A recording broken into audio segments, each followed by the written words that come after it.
네, 하나님 말씀은 에베소서 4장 13절에서 14절까지 말씀 우리 같이 읽도록 하겠습니다. 시작. 우리가 다 하나님의 아들을 믿는 것과 아는 일에 하나가 되어 온전한 사람을 이루어 그리스도의 장성한 분량이 충만한 데까지 이르리니 이는 우리가 이제부터 어린아이가 되지 아니하며 사람의 속임수와 간사한 유혹에 빠져 온갖 교훈의 풍조에 밀려 요동하지 않게 하려 함이라. 아멘. 네, 우리 자리에 앉겠습니다. 우리 말씀 듣기 전에 좀 앞뒤 좌우 좀 반갑게 인사하겠습니다. 잘 오셨습니다. 반갑습니다. 인사하겠습니다. 네, 반갑습니다.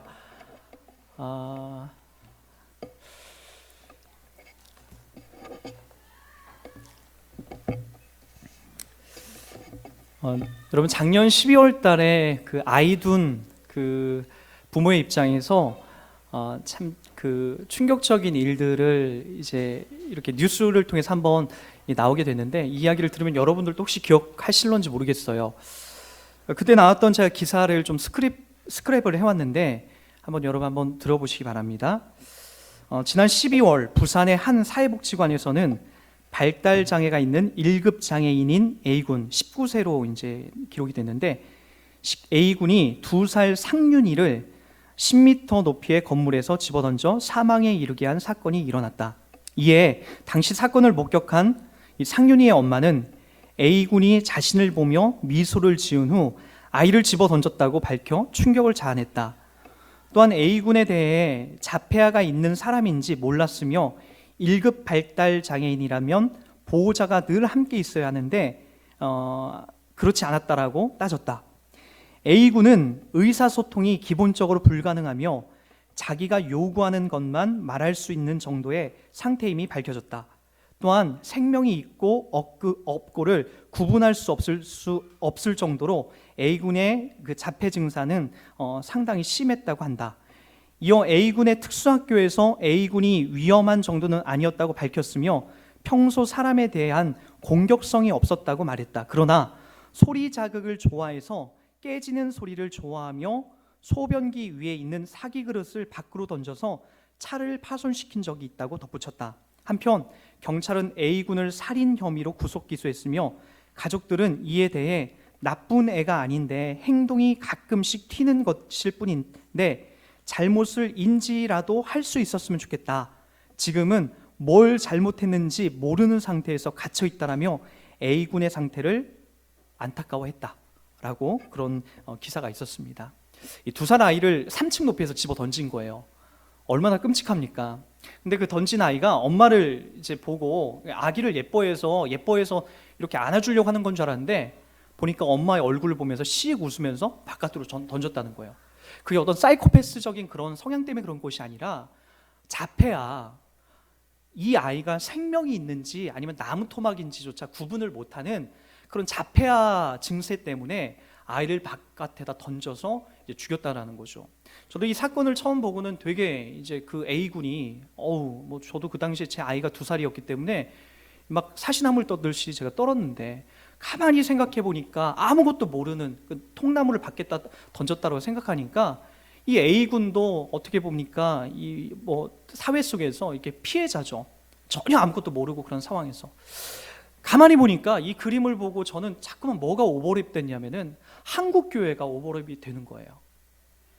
그러니까 우리가 지금 다니고 있는 이 한국교회가 마치 이 자폐아와 같아요. 무엇이 교회에서 옳고 그른지에 대해서 전혀 분간을 못하죠. 성도들을 바깥에다 내몰아치기도 하고 바깥에다 집어 던지면서 그들이 정작 바깥에다 집어 던져도 죽는지 안 죽는지 모르는 곳이 가끔 우리가 다니고 있는 한국 교회의 많은 교회 모습들이라는 거죠. 여러분, 이렇게 된 데까지는 여러분 가장 제가 염려하고, 아무리 제가 이렇게 그 원인을 좀 찾아보려고 해도 원인은 딱 한 가지예요. 그러니까 여러분들이 어느 정도로 성경을 잘 모르시냐면은 가끔 가다 보면 신자의 집, 장로님의 집에 가도 그런 말씀이 있어요. 욥기서 8장 7절 같은 말씀이죠. 다 알죠? 내 시작은 미약하였으나 내 나중은 심히 창대하리라. 여러분, 이 말씀이 그냥 좋다고 얼마나 좋습니까? 사업하시는 장로님의 사업장에다 이거 갖다 놓으면 얼마나 좋아요.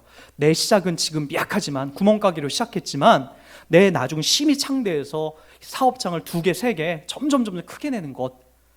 그 말씀 구절에 주제를 뭐 갖다 붙이냐면은 욥기 8장 7절, 내 시작은 미약하였으나 내 나중은 심히 창대하리라.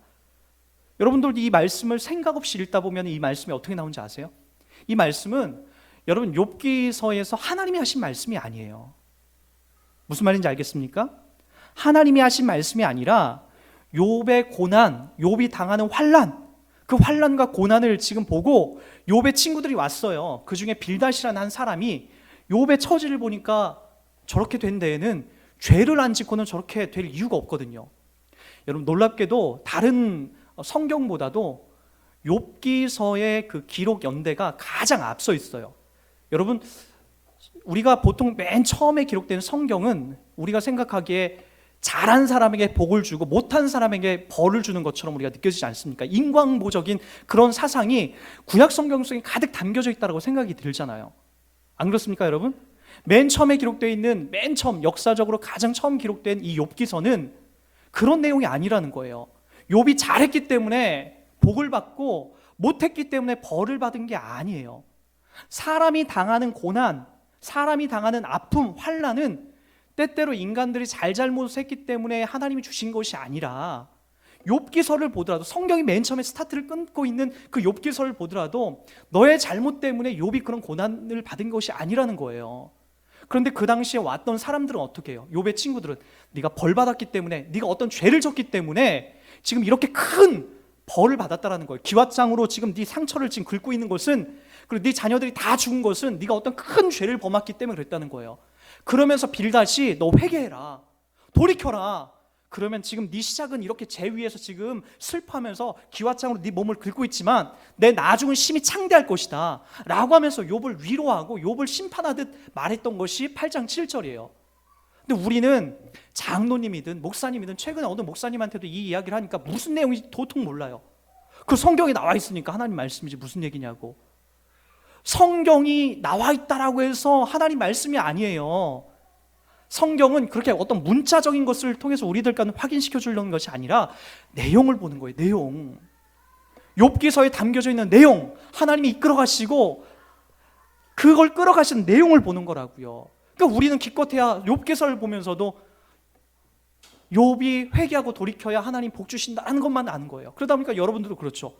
내가 지금 고난당하고 있는 것, 내가 뭔가 실패하고 있는 것, 내가 뭐 어떤 저주를 받고 있는 것이 하나님의 자녀임에도 불구하고 마귀가 내 안에 침입을 해서 나를 혼탁하게 하고 나를 저주로 이끌어간다고 생각을 해요. 아니, 어디 성경에 하나님의 자녀를 마귀가 와서 혼탁하게 하고 마귀에게 또 밥이 되게끔 한다고 하는 그런 내용이 어디 나왔습니까? 욥기서도 마귀가 이렇게 해짓고 다녔던 게 아니에요. 하나님의 뜻 속에서 그것이 만들어졌던 거지, 마귀가 혼자 단독적으로 그렇게 만들어낸 것이 아니라고요. 그 위에는 하나님이 계셨다고요.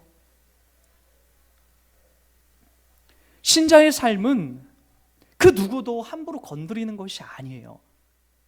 그래서 여러분, 때때로 여러분 당하는 고난, 환난, 역경, 이런 것들을 찬찬히 생각해 보면 하나님의 깊은 뜻과 의중, 그리고 우리를 지난주에도 얘기했지만 키워나가는 하나님의 방법 속에 그것이 담겨져 있다고요. 인과응보가 아니에요. 그것은 세상적인 논리죠. 잘한 사람에게 복 주고 못한 사람에 벌 주는 건 세상적인 논리예요. 성경은 우리들 가운데 그렇게 얘기하지 않죠. 포도원 비유만 봐도 알죠. 오후 6시가 임금 주는 시간인데 아침 7시에도, 아침 9시에도, 낮 12시에도, 오후 3시에도 사람들을, 일꾼을 불러내요. 포도원 일꾼으로. 그런데 오후 5시에도 한 사람을 또 불러내요. 너 우리 밭에 와서 일 좀 해다오. 너 왜 여기 있느냐? 아니, 다른 사람이 나를 안 데려갑니다. 너 우리 밭에 와라. 포도밭에. 1시간이라고 아침 일찍 온 사람하고 똑같이 여긴다고요. 이게 뭐죠? 하늘의 법칙이라고요. 잘한 사람에게 많이 주는 것이 아니라 못한 사람에게 저주한 것이 아니라 못해도 하나님이 풍성하게 주시는 것, 이게 바로 성경 속에서 우리를 불러낸 하나님의 방법이라고요. 에베소서는 이걸 충실하게 다루고 있죠. 하나님께서 우리 가운데 일하심을 봐라. 하나님께서 우리 가운데 선택하여 불러내신 것을 봐라. 그래서 4장 1절에도 이렇게 시작합니다. 우리가 하나님 앞에 달려간 것이 아니라 그러므로 주 안에서 갇힌 내가 너희를 권하노니 너희가 부르심을 받은 이래. 부르심을 받았다라고 4장 1절에도 나와요.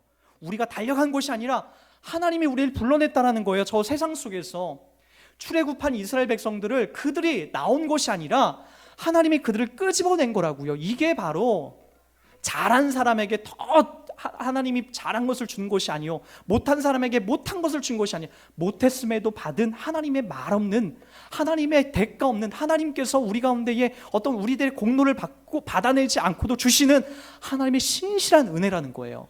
그래서 2장 8절에도 이렇게 계속해서 얘기하고 있죠. 에베소 2장 8절에 보면은 너희는 그 은혜에 의하여 믿음으로 말미암아 구원을 받았으니 이것은 너희에게서 난 것이 아니요 하나님의 선물이다. 행위에서 난 것이 아니니 이는 누구든지 자랑하지 못하게 함이니라. 제가 한국 교회를 이 자폐아 아이에게 비유하면서 이렇게 얘기한 데는 이유가 있어요.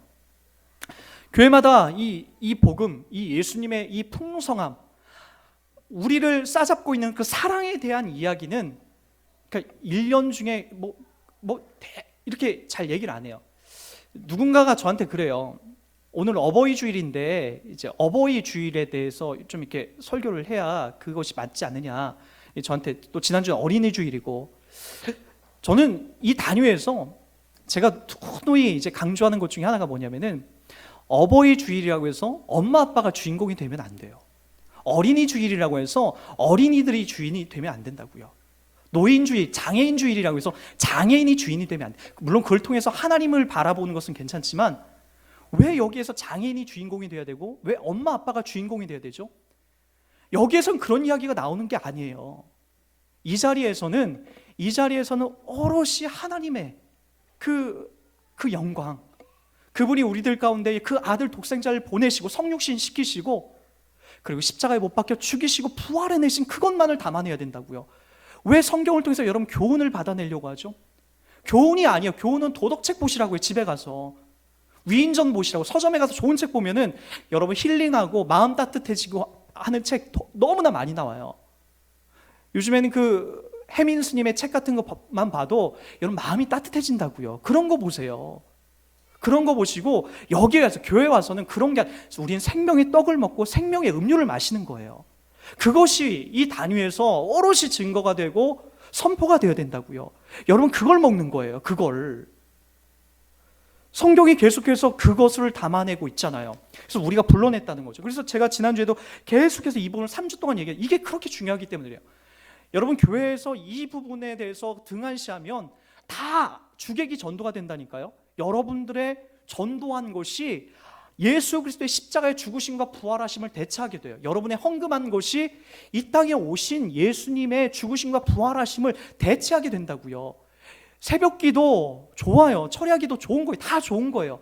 그런데 오늘 내가 거듭나서 하나님의 자녀가 된 것을 더 중요하게 보지 않고 그것을 베이스로 놓지 않고 자꾸만 여러분들이 해내는 어떤 결과물의 목적을 두게 되면 예수 그리스도께서 십자가에 못 박혀 죽으심과 부활하심에 설 자리가 없다고요. 여러분 한번 보세요. 여러분 삶 속에서 자꾸만 뭐만 나오죠? 헌금한 것만 나오죠. 새벽기도 한 것만 나오죠. 봉사한 것만 나오죠. 다른 사람들과의 관계성만 나오죠. 이 예수 그리스도의 죽으심과 부활하심에 대해서 여러분 대화 속에서 이게 풍성하게 드러납니까? 이게 우리 속에 베이스로 깔려지고 그 다음 두 번째, 세 번째가 여러분들이 하는 그거라고요. 그래서 여러분 교회에서 가장 중요하게 강조되어야 되고 나타내야 될 것은 바로 온전한 사람, 거듭남, 내가 하나님의 자녀가 된 것, 이거라고요. 이것 앞에서 여러분들이 참된 평화와 참된 안식, 영원한 기쁨을 누릴 수 있게 되는 거예요. 이게 우리를 붙잡고 끝까지 가는 하나님의 진리라고요.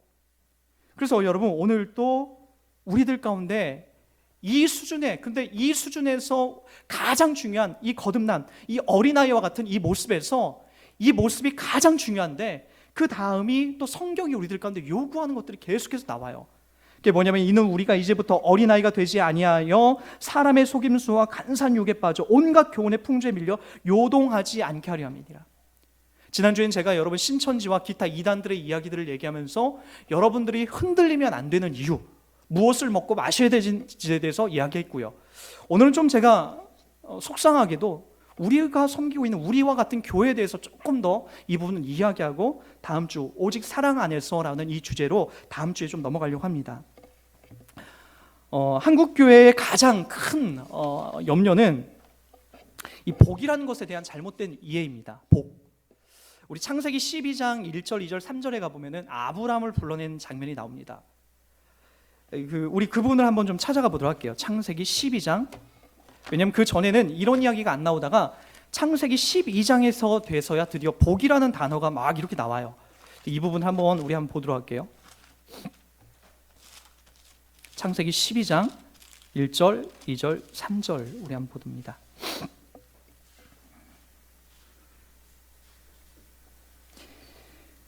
여호와께서 아브라함에게 이르시되 너는 너의 고향과 친척과 아버지 집을 떠나 내가 내게 보여줄 땅으로 가라. 내가 너로 큰 민족을 이루고 내게 복을 주어 내 이름을 창대하게 하리니 너는 복이 될지라. 너를 축복하는 자에게는 내가 복을 내리고 너를 저주하는 자에게는 내가 저주하리니 땅의 모든 족속이 너로 말미암아 복을 받을 것이니라 하신지라. 여기까지만 보도록 할게요. 이후에 이제 여러분 하나님이 그 아브라함을 불러낸 데에는 여러분 제가 누누이 강조하자면 이유가 있어요. 이 전에 11장에 있었던 사건이 뭐였냐면은 바벨탑 사건이에요. 그러니까 창세기는 네 가지 큰 사건으로 이렇게 점점 확대가 됩니다. 죄가 점점 커져요. 그 작은 죄가 뭐냐면은 선악을 알게 하는 그 나무를 따먹은 죄예요. 그리고 나서 그 아들 가인과 아벨의 살인 사건이죠. 그리고 나서 노아 시대에 그 죄가 더 이제 커지게 되고요. 그리고 나서 왔던 사건이 더 민족적인 죄로 더 커졌던 것이 바로 뭐냐? 바벨탑 사건이에요. 바벨탑 사건은 인간의 타락의 최종점이 보여지죠. 그게 뭐죠? 우리도 하나님처럼 되자. 나도 하나님에게 도전하자. 바벨탑을 쌓아서 저 하나님께로 올라가자. 그분이 어디 있는지 우리도 추적해보자. 그거예요. 그리고 나서 하나님의 언어를 뿔뿔이 다 흩으시죠. 그리고 시간이 흘러서 그 다음 불러낸 사건이 뭐냐면은 아브라함을 불러낸 사건이라고요. 이 사건이 점점 커져서 바벨탑에서 최고로 커져요. 그러다 보니까 사도행전도 이렇게 나오는 거예요. 사도행전은 반대죠. 오직 성령이 너에게 임하시면 예루살렘과 온 유대와 사마리아와 땅끝까지 이르러 인간의 죄가 퍼졌던 그 죄가 예수 그리스도의 이 땅에 오신 생명의 복음, 우리를 구해낸 그 진리의 복음이 예루살렘, 온 유대, 사마리아 점점 커지는 이 사도행전이 바로 이 창세기 죄를 덮고 있는 그림을 확연하게 보여주고 있어요. 자, 어쨌든 아브라함은 그런 상황에서 부름받습니다. 심지어 여호수아의 증언에 의하면 아브라함은 어떤 존재였죠? 그의 아버지 데라가 우상을 숭배하는 자였다고요. 그러니까 뭐냐면 아버지가 우상을 섬기면 아들도 그 당시에는 다른 거 귀금속을 만드는 그런 직업을 판검사할 수 있는 게 아니에요. 아버지가 우상을 섬기면 그 가업을 이어서 아들도 우상을 만드는 그 직업을 할 수밖에 없어요. 아브라함은 그런 존재였다고요. 그런 상황에서 하나님이 아브라함을 불러내요. 우리를 불러낸 것처럼, 여러분들을 저 세상에서 불러내서 예수 믿게 한 것처럼 아브라함을 그렇게 불러내서 하나님을 가르쳐 주더라고요. 하나님을. 그리고 하나님께서 아브라함에 약속했던 세 가지, 한 나라를 만들기 위해서는 세 가지가 있죠. 국민, 주토, 주권, 영토, 이게 있어야 되잖아요. 그죠? 이 세 가지가 나라를 형성하는 기초란 말이에요. 아브라함에게도 그걸 지금 만들어내요. 불러내서 땅을 주겠다. 너의 이름을 창대하게 하겠다. 주권이죠. 그리고 뭐예요? 하나가 더. 그리고 너의 민족을, 백성을 많게 하겠다. 하늘의 별과 같이 바다의 모래알 같이 많게 하겠다. 한 나라를, 천국을 형성하는 기본 베이스로 이 아브라함을 끄집어낸다고요. 그래서 나중에 결국엔 이 아브라함을 통해서 가나안 땅으로 들어가게 되는 이스라엘 백성들의 여정이 시작되는 거 아닙니까? 그런데 여러분, 제가 이 이야기를 여러분들 할게요. 아브라함에 대해서 여러분 너무나 오해하는 것 중에 하나가, 첫째는 아브라함에 대해서 너무 의인처럼 여겨요. 아브라함 봐, 100세에 얻은 아들 갖다 바쳤잖아. 그거 아무나 할 수 없죠. 맞아요. 저도 자식을 낳아보니까 차라리 내가 죽으면 죽었지 자식을 어떻게 죽입니까? 내가 목을 10번 잘려도 내가 죽지 내 아들을 못 죽여요, 부모는요. 근데 아브라함은 그렇게 하거든요. 약 먹고 그렇게 한 게 아니라 하나님이 어떤 분인지 지난 약 40년 동안 아브라함은 하나님이 어떤 분인지에 대해서 충실하게 배워왔다고요. 그 중에 하나 너무나 놀랄 자빠질 만한 일 중에 가장 정점이 뭐였냐면 100세에 자기 아들을 얻은 거예요. 자기는 자기의 이스마엘을 얻었다라고 생각했는데, 몸종 하갈을 통해서 얻었다라고 생각했는데 하나님이 그 자식이 아니래요. 너의 아내 사라를 통해서 반드시 내가 자식을 줄 거야. 결국엔 하나님이 사라를 통해서 자식을 줍니다. 그러나 사라가 그 당시 어떤 일이 벌어지게 되죠? 생리가 끊어졌다고요. 생리가. 여자분들 다 알잖아요. 할머니가 왜 아기를 못 낳냐면 생리가 끊어지면 아기를 못 갖잖아요. 근데 사라는 생리가 이미 끊어졌고 처음부터 아기도 없었을 뿐만 아니라 생리가 끊어져서 말랐다고, 경수가 말랐다고요. 아기를 가질 수 없는, 상식적으로 인간적으로 납득할 수 없는 그런 상황이었는데 하나님이 아니래요. 내년 이맘쯤에 네 아내 사라에게 반드시 아기가 생길 거야. 결국엔 아기가 생기죠. 아브라함이 여기서 뒤집어진 거예요. 하나님은 그런 분이구나. 내가 지금까지 하나님은 잘한 사람에게 복 주고 못한 사람에 벌 주는 그런 정도의 하나님을 알았는데 하나님은 그런 분이 아니구나. 없는 것도 있게 하시고 있는 것도 없게 하시는 그런 하나님이구나. 그래서 그 하나님에 대해서 온통 이제 신뢰하기 시작한 거예요. 그리고 그 하나님은 한번 약속한 거 절대 취소하지 않는다. 내 아들 이삭을 통해서 하나님의 유업을 이어간다 했으니 내가 저 아들 이삭을 죽인다 할지라도 하나님은 저 이삭을 살려낸다. 그걸 배운 거죠. 하나님 갖다 바쳐 라고 할 때에 진짜 이삭을 바치라고 하는 그 그림 보여주려는 것이 아니라 나중에 그 장소 거기서 예수 그리스도께서 십자가 지고 올라가서 죽이는 자기 아들의 모형을 거기서 또 보여주려고 했던 거죠. 그래서 결국은 아브라함이 이삭을 갖다 죽이려고 또 했었어요. 죽여도 괜찮았어요. 왜냐? 하나님이 살려낸다. 하나님은 그런 분이다. 신실하게 하나님의 약속과 하나님의 언약을 이어가신 분이다. 내가 갈기갈기 치긴다 할지라도 살려낸다. 그것이 아브라함의 인생의 여정 속에 배워온 믿음이라고요. 아브라함은 잘난 게 없어요. 계속해서 실수만 반복하다가 그 과정까지 흘러간다고요. 우리와 똑같아요. 대단한 사람이 아니에요. 근데 우리는 아브라함 바라볼 때 아브라함의 이삭 갖다 바친 것 앞에 꾹뻑 죽어요. 더 이상 거기서 할 말을 못 잊죠. 그러나 우리도 아브라함처럼 그 상황과 여건이 되면 누구든지 그 길을 갈 수 있다고요. 지금도 우리는 그 길을 가고 있어요. 아브라함과 같은 그 길을 가고 있다고요. 두 번째, 여러분 헷갈리는 게 뭔지 아십니까? 아브라함은 큰 복을 받았대요. 큰 복. 큰 복은 무슨 큰 복입니까? 아브라함이 죽을 때 이야기를 한번 해볼까요? 큰 땅이요? 큰 민족이요? 여러분 그의 이름이 유명했었다고요?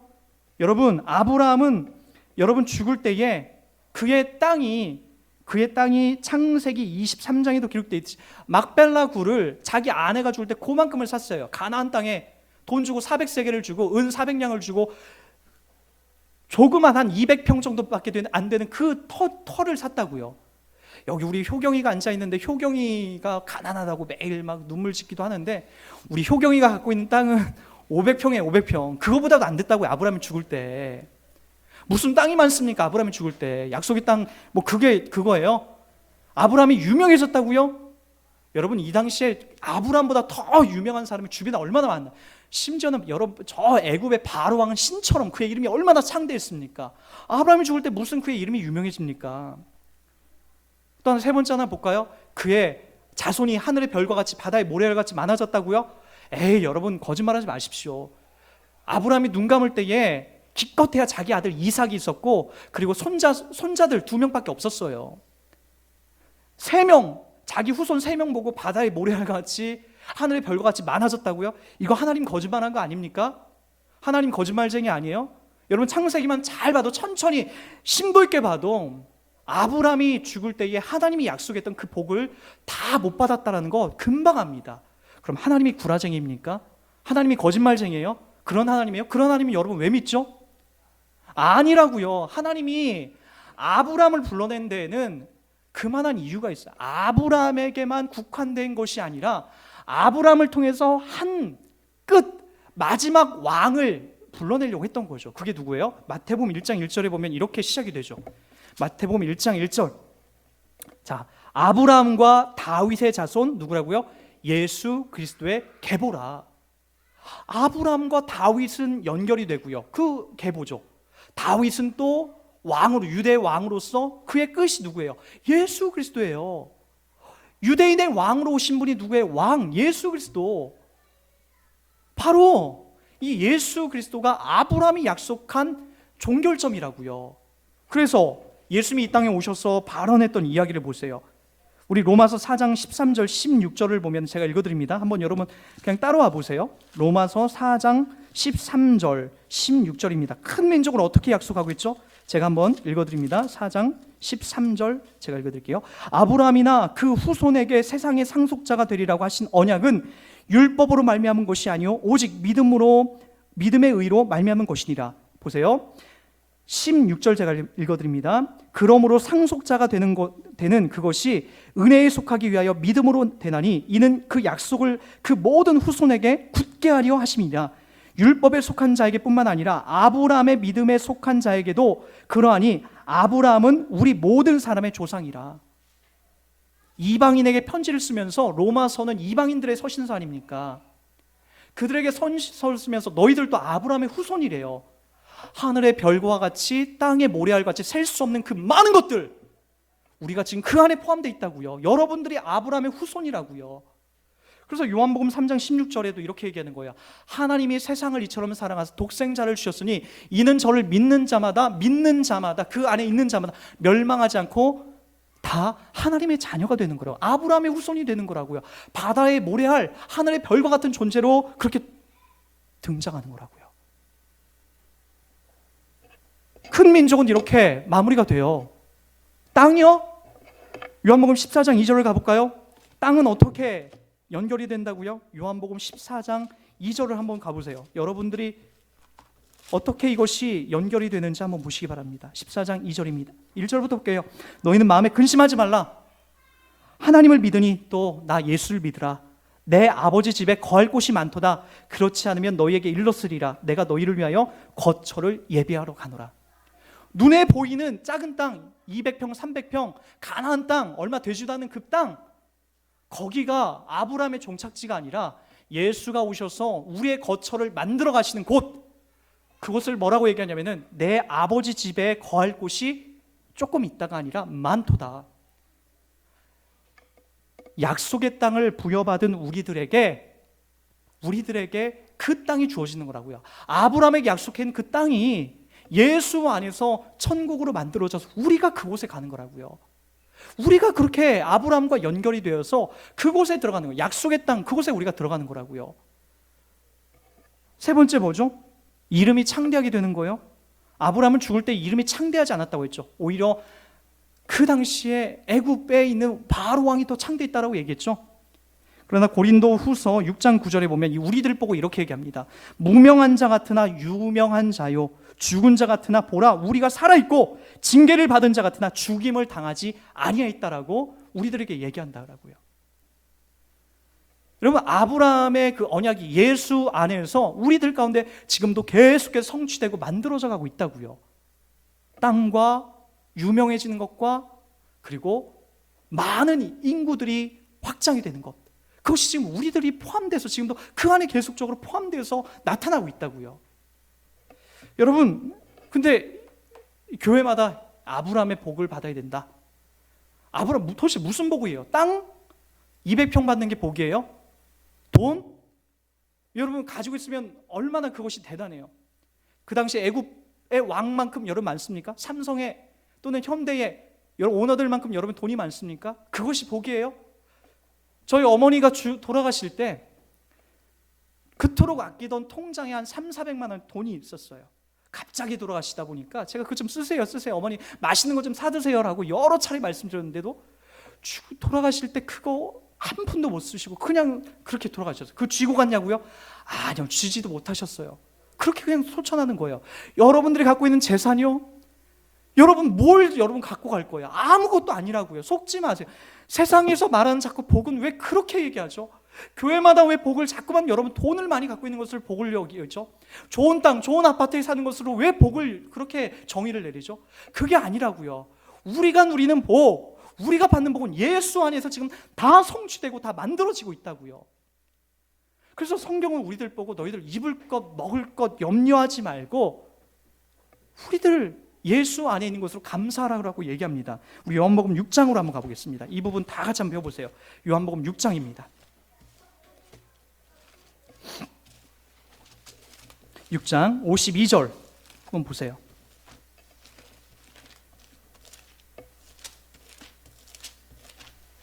요한복음 6장 52절을 한번 보시기 바랍니다. 우리 다 같이 한 목소리로 읽어봅니다. 시작. 그러므로 유대인들이 서로 다투어 이르되 이 사람이 어찌 능히 자기 살을 우리에게 주어 먹게 하겠느냐. 예수께서 이르시되 내가 진실로 진실로 너에게 이르노니 인자의 살을 먹지 아니하고 인자의 피를 마시지 아니하면 너희 속에 생명이 없느니라.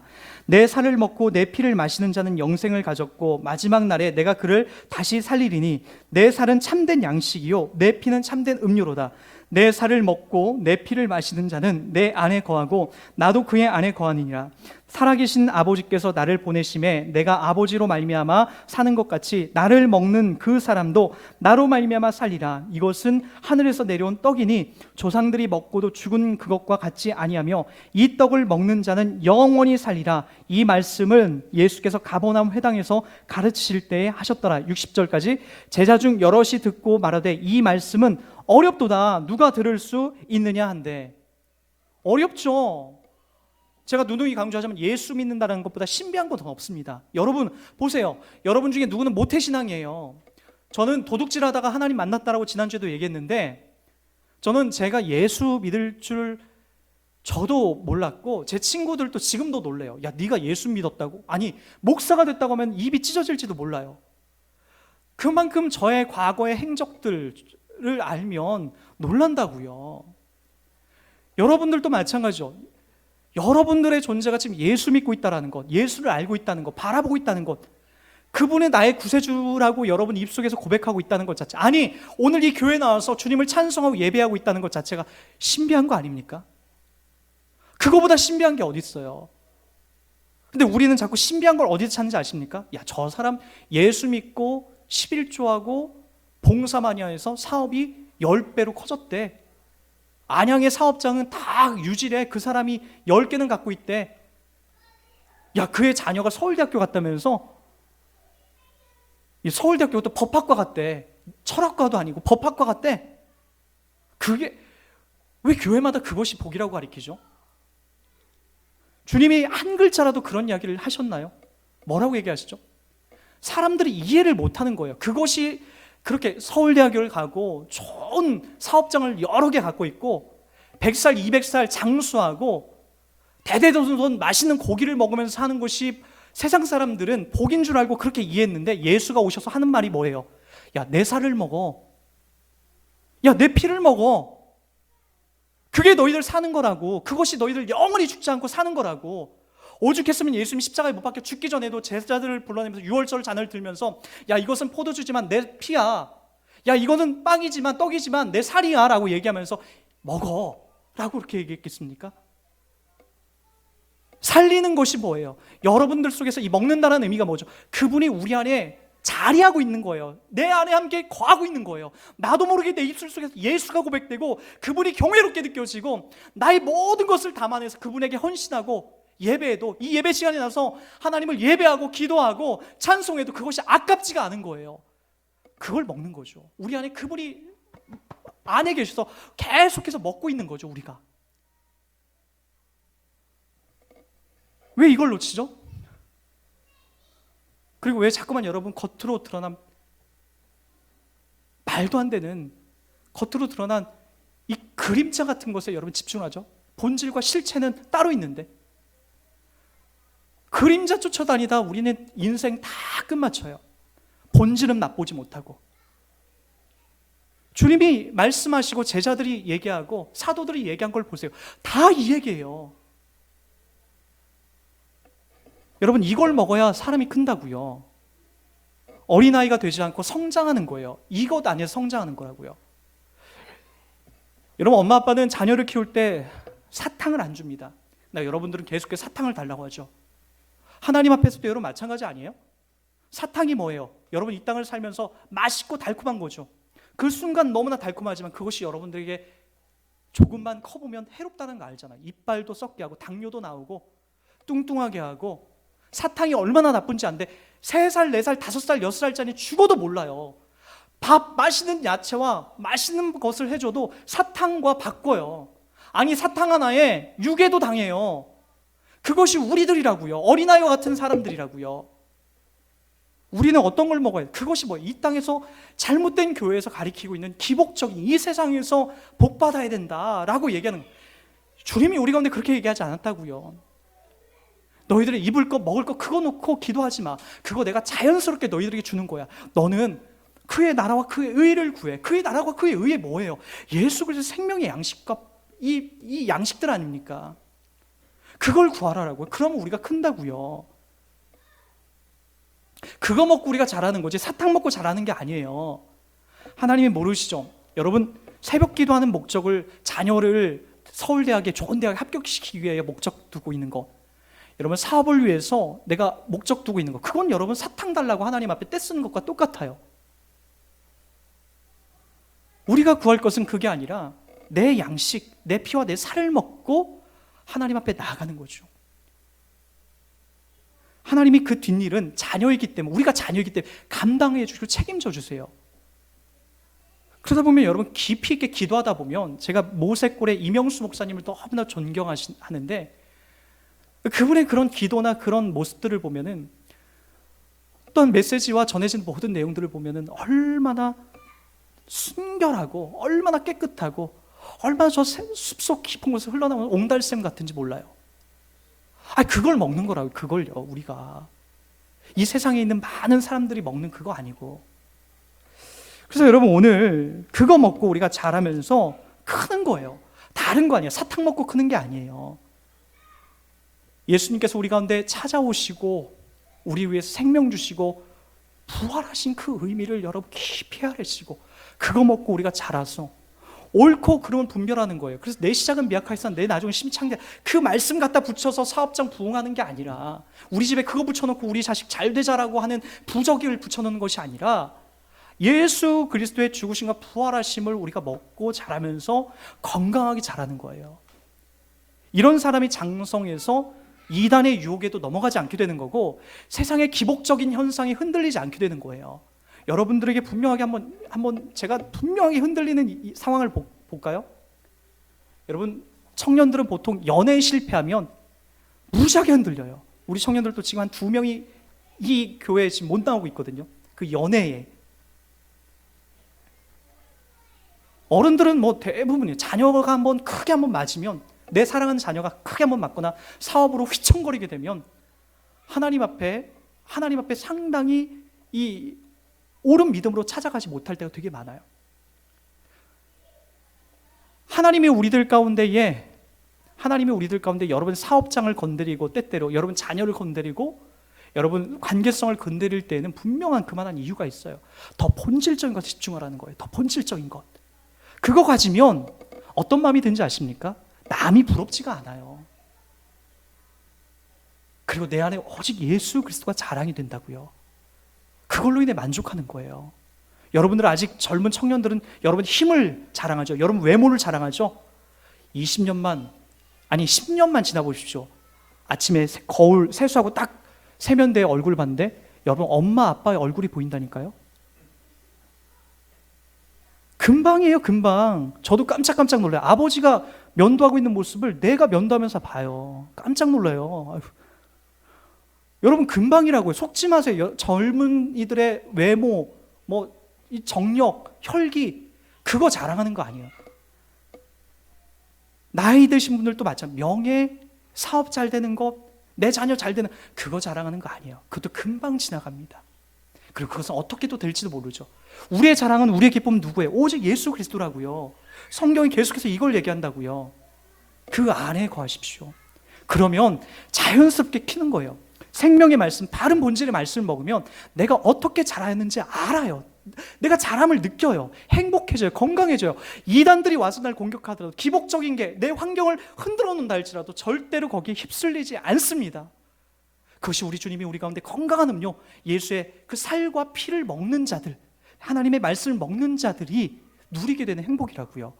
그 안에서 우리가 다음 주로 가자고요. 다음 주가 뭐죠? 사랑. 왜 성경은 이 사랑과 또 연결해서 이렇게 흘러가는지 다음 주에 그것을 보자고요. 그렇게 우리가 하나님을 배워가고 그렇게 하나님을 고백해내는 복된 여러분 되길 주의 이름 부탁드리겠습니다. 우리가 그 은혜 아래에서 살고 있음에 감사하면서 우리 이 찬송 같이 한번 고백했으면 좋겠습니다. 지난주에도 우리가 함께 했던 이 찬송이죠. 주가 보이신 생명의 길.